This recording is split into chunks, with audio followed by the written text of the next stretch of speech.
Hello again on this really cold, rainy evening. I'm in the mountains of Lebanon, and I will be for the next couple of weeks. So we're going to be trying some interesting things, hopefully different things.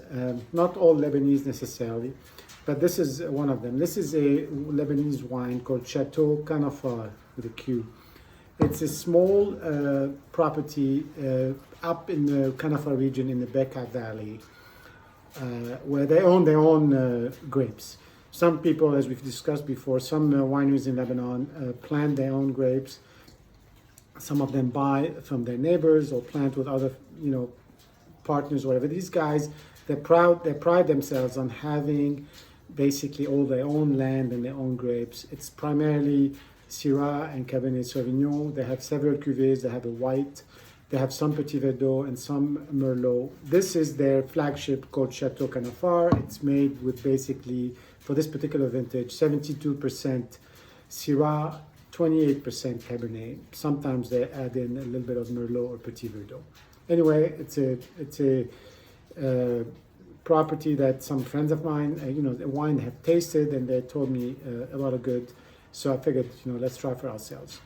Looking at the color here, it's really very dark. I mean, I think in this light it looks a little bit brown, but it isn't. It's just red and purple, what you expect from a, like a Syrah, basically, primarily Syrah. And Cabernet Sauvignon is similar that way on the color. So you get that very dark in the center.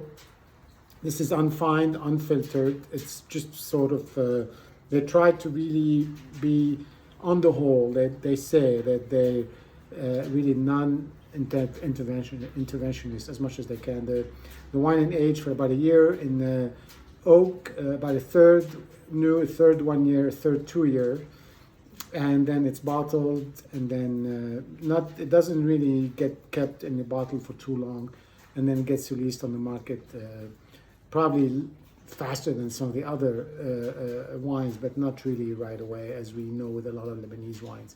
It's 15.5% alcohol, which is not surprising given the summers here. On the nose, we opened this yesterday, so this is really opening up after a day.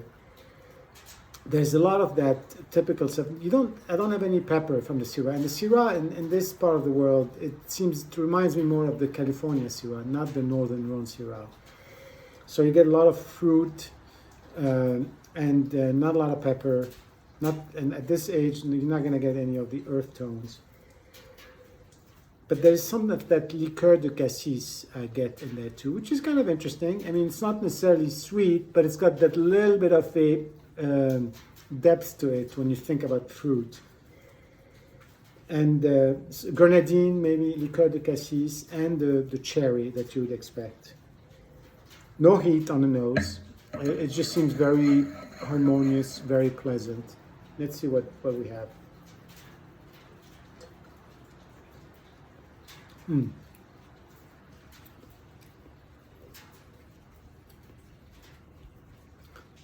The mid palate and the finish are really interesting. I think the attack is a little bit soft. Maybe it's too young. Maybe it hasn't taken enough air. But then in the mouth, you start developing some of the tannins, a little bit of that dark chocolate, tannin, and in the finish, there's this lingering acidity, which I like, and it kind of reminds you what was there. Let's just try again.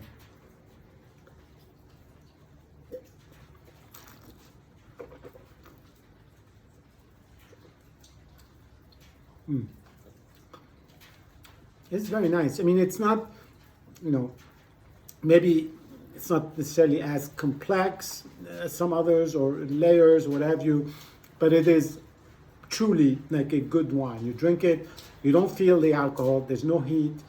It's got the nice fruit to it, but a little bit of that added twist with the bitterness and the cassis liqueur. It's really harmonious. It doesn't have any of sometimes some new wines or people that you just don't know how well they've been making their wines. You get some too much bitterness and some acidity that's unpleasant. This comes together very well. And for the price, especially with what's happening with the currency here, this is definitely a wine that is good to have just for an everyday wine. Cheers, and see you soon.